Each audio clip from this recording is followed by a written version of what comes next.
कौमी असम्बली के अंदर अदम एतमाद का मामला नहीं कर पाते आप, तो कौन सा ऐसा तरीका है सर जो आईनी भी हो और इस हुकूमत के खिलाफ और इस हुकूमत का खात्मा भी हो पाए? देखें, बसरा साहब का मैं वकील रहा हूँ, इसलिए मैं इनका बहुत एहतराम करता हूँ। मैं नूरी नत और इसकी बात तो नहीं करूंगा, बड़कों की बात भी मैं नहीं करूंगा, क्योंकि मेरी नहीं, सरदार साहब मेरे बड़े हैं। मैंने सरदार साहब को नहीं कहा, सरदार साहब मेरे बड़े हैं, सरदार साहब मेरे बड़े हैं और मेरे लिए बहुत काबिल एहतराम है। मैं समझता हूँ कि ये कोई महज़ब अल्फाज नहीं है, इसलिए मैं वो बातें नहीं करूंगा जो इन्होंने की हैं। लेकिन देखिए, बात ये है कि जो एजेंडे की बात करते हैं, तो जिस तरह से अब अवाम को गुर्बत की दहलीज में धकेल दिया गया है, जिस तरह से मुआशी बदहाली पे इस 2 सालों में हमें पाकिस्तान को लाके खड़ा कर दिया गया है, जिस तरह से डॉलर की जो है आसमानों पर जा रही हैं, जिस तरह से बेरोजगारी का जो आंसर है वो आप देखें तो आजकल रिकॉर्ड तोड़ गया है, जिस तरह से अगर पहला पाकिस्तान का ये वाहिद जीडीपी ग्रोथ का नेगेटिव बजट है जीडीपी ग्रोथ में, तो मुझे बताइएगा कि क्या हम जुल्म नहीं करेंगे? 10 अरब ये दरख्त लगा रहे हैं, 1 करोड़ ये नौकरी दे रहे हैं लोगों को, बेरोजगार तो किया है, नौकरी तो एक नहीं दी है। 50 लाख घर ये दे रहे थे, वो 50 लाख घर तो एक तरफ है, घर गिराने का जरूर इनके पास वो मौजूद है और गिराए हैं बहुत सारे। फिर अगर देखें आप तो अफरात ज़र जो है, जितनी महंगाई है, लोग जो है किचन का आइटम्स खरीदने से कासिर हैं, लोग खुदकुशियां करने पर मजबूर होंगे।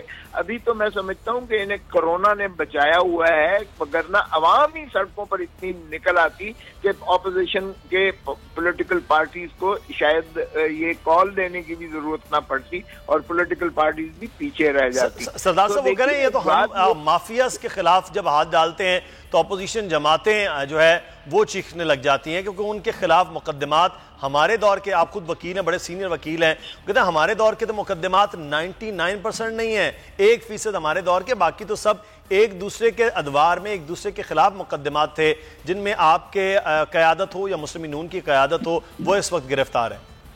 देखिए, मैं तो माफिया, मैं केसेस की तो बात ही नहीं कर रहा। माफिया, इन्होंने शुगर माफिया किसके खिलाफ पकड़ा है? अरे पकड़े ना तरीन साहब को, पकड़े ना इमरान खान से शुरू हो, जो काबीना ने फैसला किया था एक्सपोर्ट का, उनको पकड़े, फैसला गलत था।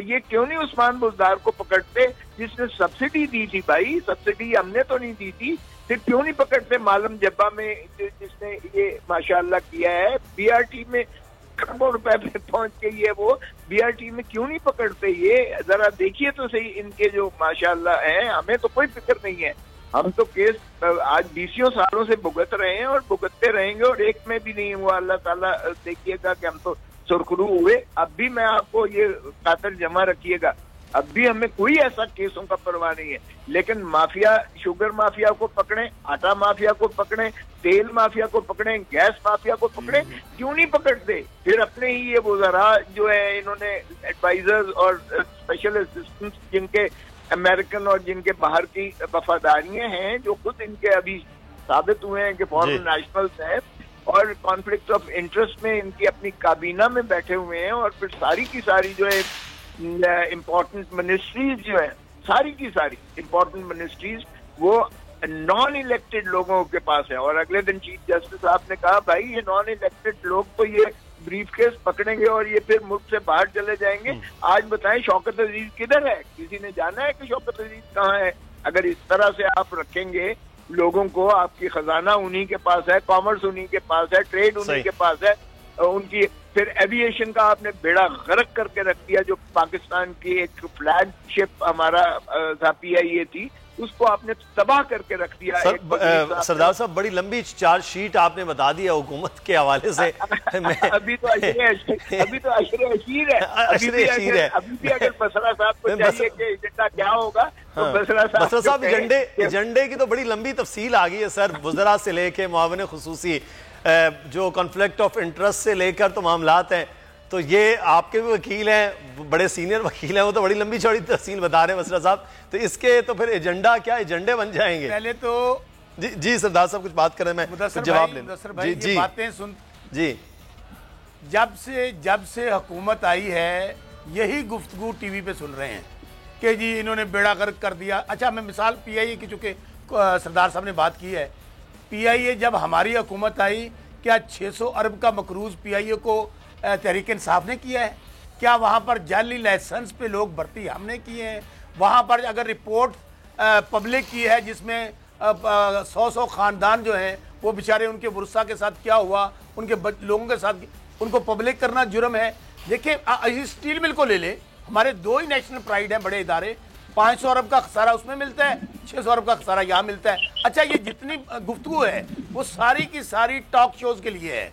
इन्हें ये रात 7 बजे से, अभी तो चूंकि आपका तो 4 से 5 बोल टीवी करता है, 7 बजे 4 से लेकर 12 बजे तक अपोजिशन यही बातें। भाई अगर ये सारा कुछ साहब यहाँ पे सवाल है, किस बात का इंतजार? सवाल मेरा यहाँ पर बनता है कि यहाँ पर अवाम इंतजार करते खान साहब की हुकूमत आएगी, सब कुछ बदल जाएगा, जो उन्होंने वादे किए थे।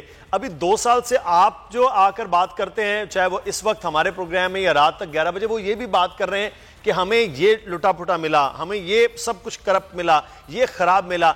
अब आप वो सारी खराब की गर्दान कर रहे हैं, तो 2 साल से अवाम इस इंतजार में है कि खराब की गर्दान सुने या तब्दीली जिसकी बात थी उस तब्दीली का कोई मंजर देखें। वो मंजर नजर नहीं आ रहा।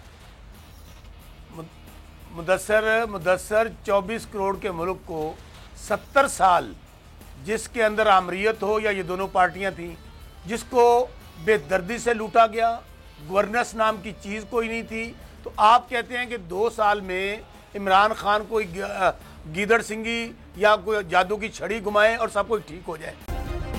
सब्सक्राइब करें और बेल दबाएं ताकि कोई खबर रह न जाए।